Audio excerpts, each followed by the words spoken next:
For more than 500 years, historians and linguists argued over a question nobody could actually answer. Where did the Albanian people really come from? That argument would not be settled by a new text or a lost inscription. It would be settled by something almost nobody expected, a chain of evidence that began, strangely enough, in 1942, when a British forest ranger patrolling a remote stretch of the Indian Himalayas, more than 5,000 meters above sea level, stumbled onto something that should not have been there. Scattered across the frozen ground surrounding a small glacial lake were human bones. Not a handful, hundreds of them, belonging to what would eventually be identified as several hundred separate people.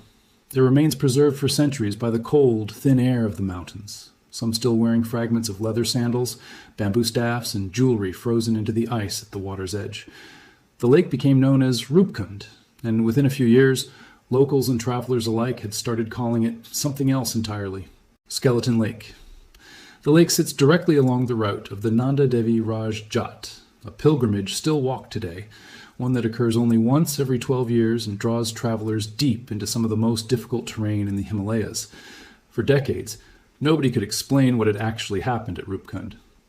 Local legend offered one answer, an old story about a king, a queen, and their traveling companions who angered a mountain goddess during that same pilgrimage route and were struck down by a storm of iron-hard hail as punishment for their arrogance. Scientists offered other explanations over the years. A single catastrophic landslide, an outbreak of disease, even a lost military detachment caught in a blizzard while retreating through the mountains.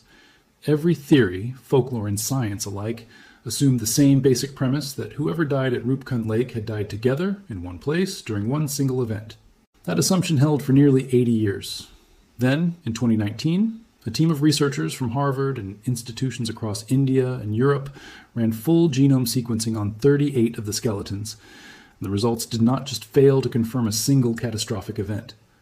They shattered the idea completely. The bones did not belong to one group of people. They belonged to at least 3, and they had not died at the same time at all. 23 of the individuals carried DNA consistent with present-day South Asian populations, and radiocarbon dating placed their deaths around 800 CE, deposited at the lake across more than one separate event. A second group, 14 individuals, carried ancestry typical of the Eastern Mediterranean, genetically closest to people living today in Crete and mainland Greece. Their remains dated to roughly 1800 CE, nearly a full millennium after the first group. A single additional individual carried ancestry linked to Southeast Asia and appeared to have died alongside the Mediterranean group rather than the earlier South Asian one. Skeleton Lake, it turned out, was not the site of one disaster. It was the site of at least 2, separated by roughly 1,000 years, involving people whose ancestors had never lived anywhere near each other. The South Asian deaths, tied to local pilgrimage routes that still pass near the lake today, at least made a kind of geographic sense. The Mediterranean group did not. Nothing about Eastern Mediterranean ancestry, genetically closest to modern Crete and Greece, explained why more than a dozen such people would be found dead together at over 5,000 meters in the Indian Himalayas, roughly 200 years ago, thousands of miles from anywhere their ancestors were known to have lived. The lead researchers on that 2019 study said as much themselves. They had expected Rupkund Lake to be a site of purely local interest. Instead, the genetics suggested it had somehow drawn people from across the globe, and nobody could say why or how a group with that specific ancestry ended up dying together in a place so remote it still takes days on foot to reach. The question sat unanswered for years. Then, earlier this year, an entirely different research project, one that had nothing to do with Rupkund Lake at all, accidentally supplied a piece of the missing answer. That project began with a much older mystery, one that has nothing to do with the Himalayas and everything to do with a small mountainous country on the other side of the world from Rupkund, tucked along the western edge of the Balkan Peninsula, Albania. That is the question this whole story circles back to, again and again. The Albanian language itself is part of the puzzle. It belongs to the Indo-European language family, the same broad family that includes English, Greek, and most European languages. But within that family, Albanian sits entirely alone, its own separate branch, with no surviving sister language beside it anywhere in the world. Most European languages can point to close relatives. Spanish sits beside Italian and French. Polish sits beside Czech and Slovak. Albanian sits by itself, which has made tracing its deep origin unusually difficult using linguistic evidence alone. That isolation has fueled a debate stretching back well over a century, one that has moved through multiple competing theories as archaeology and history advanced. Some scholars have argued Albanians descend directly from the ancient Illyrians, a loose confederation of tribes the Greeks and Romans wrote about living across the Western Balkans more than 2,000 years ago. Tribes whose own language was never directly recorded and remains known today only through place names, personal names, and scattered references preserved in Greek and Roman texts. Others have argued for a different ancient population entirely, the Thracians, who lived further east across what is now Bulgaria and parts of Romania, whose language is similarly poorly documented, but who some linguists believed showed closer surviving connections to Albanian vocabulary.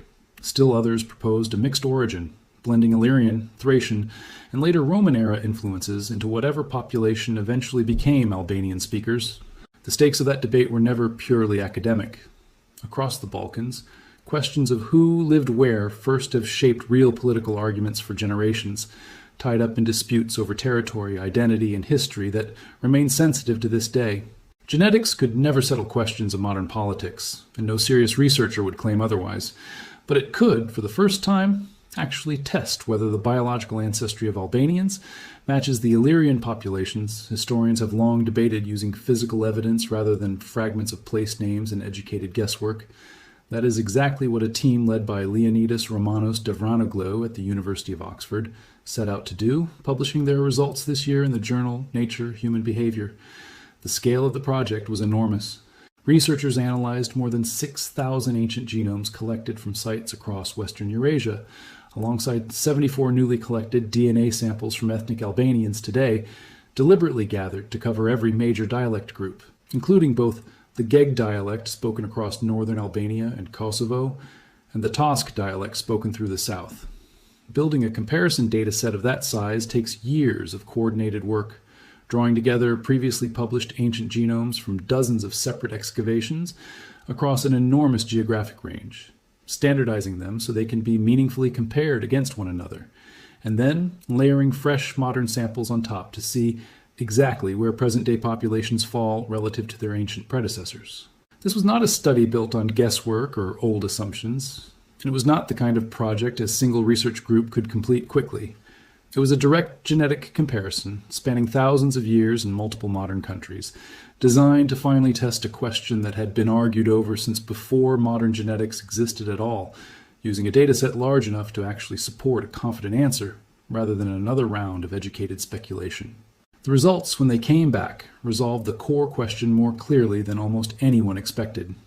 Present-day Albanians do carry a strong, measurable genetic connection to Bronze and Iron Age populations of the Western Balkans, the same populations historically associated with the Illyrians.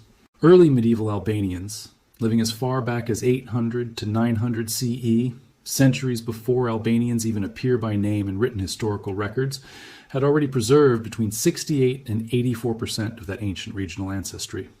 That is a remarkably high figure, especially considering what was happening to nearly every other population around them during those same centuries. Because the truly striking part of this study is not simply that Albanian ancestry traces back to the Illyrians, it is what did not happen to that ancestry while the rest of the region was being genetically transformed around it.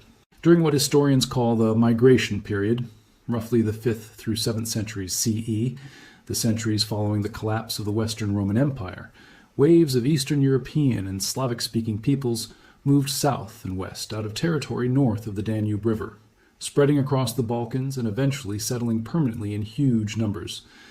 This was not a minor demographic shift. It reshaped the ethnic and linguistic map of an entire region within a few centuries, replacing or absorbing many of the populations that had lived there since antiquity.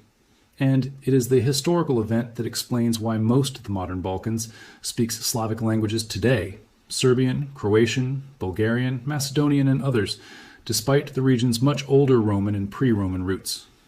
According to this new research, neighboring populations in what are now Croatia, Montenegro, and Serbia absorbed somewhere between 40 and 86% Eastern European ancestry during this period, a genetic transformation so large it fundamentally reshaped who those populations biologically were within just a handful of generations. The ancestors of modern Albanians, living through the exact same turbulent centuries in the exact same general region, absorbed only 10 to 20% of that same incoming ancestry.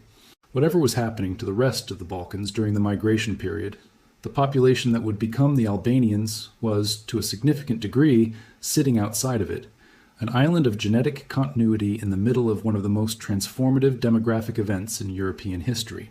Researchers found that the areas with the highest concentration of Eastern European ancestry among Albanians clustered specifically along the Albanian-Montenegrin border and in northeastern Albania, precisely the regions with the longest documented history of contact between Albanian and Slavic-speaking communities.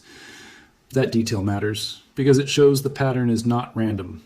It follows exactly the geography you would expect if a population was largely, though never completely, buffered from a demographic wave that overwhelmed its neighbors, likely by the mountainous terrain of the region itself, terrain that has isolated and protected communities across the Balkans for thousands of years, the same rugged geography that has shaped so much of the region's fractured history, its many languages, and its long list of small, fiercely distinct national identities packed into a relatively compact stretch of land.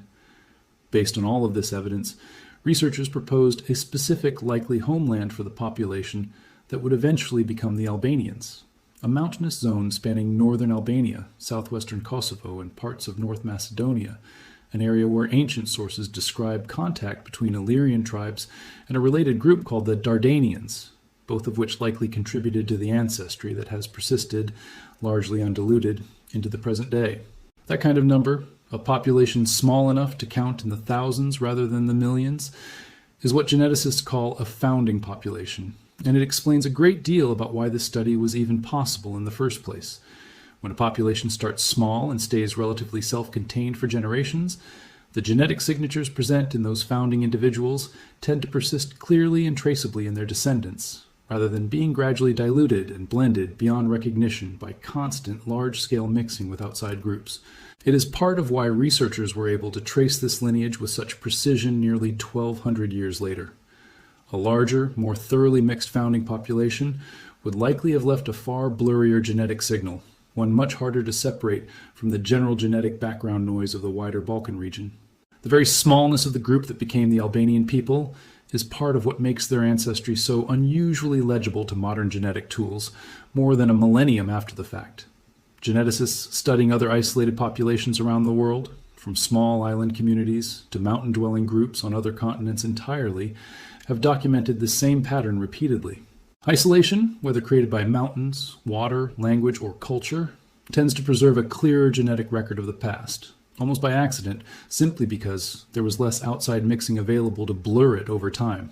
Perhaps the most quietly remarkable detail in the entire study is just how small the founding population actually was.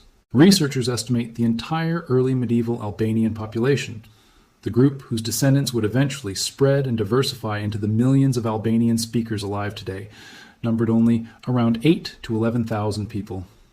To put that in perspective, that is a population smaller than many single towns today, the genetic seed from which an entire modern ethnic identity, language, and culture eventually grew. And despite that small starting number, researchers found no significant signs of inbreeding within the population, suggesting this was never a fully isolated, closed-off group, but rather a community small enough to share deep common ancestry, while still maintaining enough internal genetic diversity to remain healthy across many centuries. Just as notably, both major Albanian dialect groups, the Geg, spoken in the north, and the Tosk, spoken in the south, showed genetically identical medieval ancestry, despite the two dialects having diverged linguistically over the centuries that followed. Whatever eventually split Albanian speech into its northern and southern forms, it happened after this shared ancestral population was already established, not before. That alone would have made this a landmark study. But buried within the same data set, researchers uncovered two additional findings that had nothing directly to do with the main Albanian question. Both of them turned out to matter well beyond the borders of Albania itself. The first involved a burial site called Bars, located within Albania. 3 individuals recovered from that site had previously been classified, based on earlier and less detailed analysis, as being of Central Asian origin. The new, far more comprehensive genetic comparison told a different story. These 3 individuals actually carried South Asian ancestry consistent with the Roma people, and their specific genetic lineage traced back through the Caucasus region, part of the long, well-documented migration route that eventually brought Roma communities into Europe over many centuries. Researchers identified this as the first confirmed instance of ancient DNA evidence for Roma presence in Europe. That distinction matters more than it might first appear. The Roma people have a documented history across Europe stretching back many centuries, with linguistic evidence, based largely on the Romani language's clear roots in languages of the Indian subcontinent, long pointing toward a South Asian origin, followed by a westward migration through Persia, the Caucasus, and eventually into the Byzantine Empire and beyond. But that history survives mostly through fragments, oral tradition, linguistic evidence, and scattered historical records written by outsiders, rather than through the kind of direct, dated physical genetic evidence archaeologists rely on for most other European populations. Roma communities have also faced centuries of persecution and displacement across Europe, a history that has made systematic archaeological and genetic study of their past far rarer than for most other populations on the continent. Finding 3 individuals in an Albanian burial site whose DNA directly confirms Roma ancestry, correcting an earlier and inaccurate Central Asian classification in the process, gives researchers something they have never had before, a genetically verified, physically dated anchor point for tracing exactly when and where Roma communities were established in Europe, independent of the outside written records that have shaped most of what is currently known. The second additional finding is the one that finally reaches back across the world to that lake in the Himalayas. Among the individuals, researchers compared against their new Balkan dataset was one of the very people recovered years earlier from Rupkun Lake, part of the mysterious Eastern Mediterranean ancestry group that had died there roughly 200 years ago, the same group that had puzzled researchers since 2019, the same group nobody could fully explain. When compared against this new, far more detailed set of Balkan and Greek genetic data that simply did not exist in this level of detail back when the original Rupkund study was published, that individual clustered specifically with present-day Greeks and carried DNA segments shared with both medieval and modern Albanians. Researchers proposed a specific explanation. This person may have descended from Albanian-speaking communities historically established within Greece itself, communities that have existed for centuries, the descendants of medieval Albanian migrations southward into Greek territory, and whose descendants in some regions continued speaking Albanian dialects for generations afterward, even while living entirely within Greek society and identifying as Greek. These communities still exist in parts of Greece today, a living link between 2 national identities that most people, without a background in Balkan history, would never think to connect at all. That single genetic match does not fully solve the mystery of Rupkun Lake. It does not explain why this specific person, or the larger group of Eastern Mediterranean individuals found alongside them, traveled thousands of miles to a remote Himalayan lake at roughly 5,000 meters elevation, or what they were doing there when they died. That question remains genuinely open. But it does something almost as significant. It takes one anonymous set of bones, unidentified for nearly 80 years, misunderstood for even longer, and gives it, for the first, not just Eastern Mediterranean in some broad, unspecific sense, but plausibly connected to a documented Albanian-speaking community living within Greece, a detail nobody investigating Rupkun Lake in isolation would ever have had the data to discover on their own. It is worth being precise about what this new research does and does not prove, because the team behind it was careful to say so themselves. Genetic continuity is not the same thing as linguistic or cultural continuity, and the researchers explicitly cautioned against assuming the two automatically move together. Researchers were clear that further study is still needed to explain exactly how the Albanian language developed into the isolated single branch of Indo-European it remains today, even now that its speakers' deep genetic roots have been traced with far more precision than ever before. Here is what the evidence actually confirms, based on the peer-reviewed study published in Nature Human Behavior and led by researchers at the University of Oxford. Present-day Albanians carry substantial ancestry, tracing back to Bronze and Iron Age populations of the Western Balkans historically associated with the Illyrians. Early medieval Albanians, dating to roughly 800 to 900 CE, preserved between 68 and 84% of that ancestry, despite living through a period when neighboring populations absorbed far larger amounts of incoming Eastern European ancestry, in some cases as high as 86%. The founding medieval Albanian population is estimated at only 8,000 to 11,000 people, showed no significant signs of inbreeding, and both major modern dialect groups share identical medieval ancestry. Separately, 3 individuals from the Bars site in Albania have been genetically reclassified as Roma, providing the first confirmed ancient DNA evidence of Roma presence in Europe. And 1 individual recovered from Rupkund Lake in India, part of a genetically mysterious group that had puzzled researchers since 2019, has now been genetically linked to present-day Greeks and to communities descended from Albanian speakers historically living in Greece. What remains unresolved is just as important to state plainly. The precise route by which the Albanian language developed and survived as an isolated branch of Indo-European is still not fully explained, and researchers have said outright that more work is needed on that specific question, since a shared ancestral gene pool does not by itself explain how or why a single unbroken line of language survived when so much else around it, across the wider Balkans, was replaced or absorbed by incoming groups. The full circumstances surrounding the Eastern Mediterranean deaths at Rupkund Lake, why more than a dozen individuals with that ancestry ended up dying together at extreme altitude roughly 200 years ago, remain unknown beyond this one new partial genetic connection. Nobody has yet proposed a full account of what these individuals were doing on that pilgrimage route, whether they were travelers, traders, pilgrims themselves, or something else entirely. And it remains unclear whether more of the 14 Mediterranean ancestry individuals from that site will eventually be traced to specific communities the way this one now has. The exact nature of contact between ancient Illyrian and Dardanian groups within the proposed Proto-Albanian homeland is still being pieced together from limited archaeological and genetic evidence rather than settled with certainty, and researchers have been careful not to overstate how precisely that early contact zone can currently be mapped. Each of these open threads represents a specific, answerable next step for future research, rather than a permanent dead end, which is very often how the most interesting scientific stories tend to work. What connects all of this, in the end, is not really about Albania or Rupkund or the Roma, taken separately. It is about how much of human history has been sitting, unread, inside bones that were excavated decades ago, studied with whatever tools were available at the time, and then set aside as solved or unsolvable, long before the technology existed to actually ask them the right questions. A skeleton pulled from a Himalayan lake in the 1940s waited nearly 80 years before genome sequencing could even tell researchers it belonged to more than one group of people.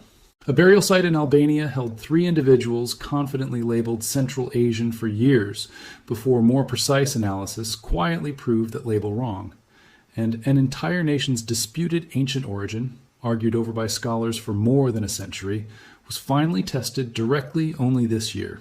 Not because anyone found a new artifact or a lost text, but because the tools for reading DNA finally caught up to the questions historians had been asking all along. This is also part of a much larger shift happening across the entire field of ancient DNA research right now, one this particular study happens to illustrate unusually well. For most of the 20th century, questions like these, where did a people come from, how much did they mix with their neighbors, were answerable only through language, pottery styles, burial customs, and scattered written records left behind by whichever nearby civilization happened to be literate at the time. Genetics has quietly rewritten the rules of that entire process over roughly the last 15 years, and studies like this one, comparing thousands of ancient genomes against carefully collected modern samples, are becoming more common, not less. Every new dataset built for one specific question, in this case Albanian ancestry, ends up sitting in a shared pool of comparison data that other researchers, studying completely unrelated questions on the other side of the planet, can eventually search through as well. That is exactly how a project built to settle a Balkan history debate ended up, almost as a side effect, identifying a lost traveler from a Himalayan mystery nobody on the Albanian research team had any reason to even be thinking about when they began their work. It is worth remembering that the original researchers investigating Rupkund Lake in 2019 did not fail to find this connection because they were careless. The comparison data that made this year's match possible simply did not exist yet at the time, gathered instead, years later, by a completely different team chasing a completely different question on the other side of the world. None of the people involved in any of these findings, the ones who died at Rupkund, the ones buried at Bars, the founding population of 8,000 to 11,000, who became an entire nation, could have known their bodies would eventually answer questions their own written records never could. Their bones simply waited patiently for someone to finally be able to listen. If a single genetic match can connect a skeleton in the Indian Himalayas to a small mountain population in the Balkans, what other unsolved mysteries around the world might be waiting on data nobody has thought to compare yet? Let me know what unexplained discovery you would want scientists to connect next in the comments below. And if you want to see where this research leads as more of these ancient genomes get compared against each other, make sure to like this video, subscribe to the channel, and turn on notifications so you don't miss what they find next.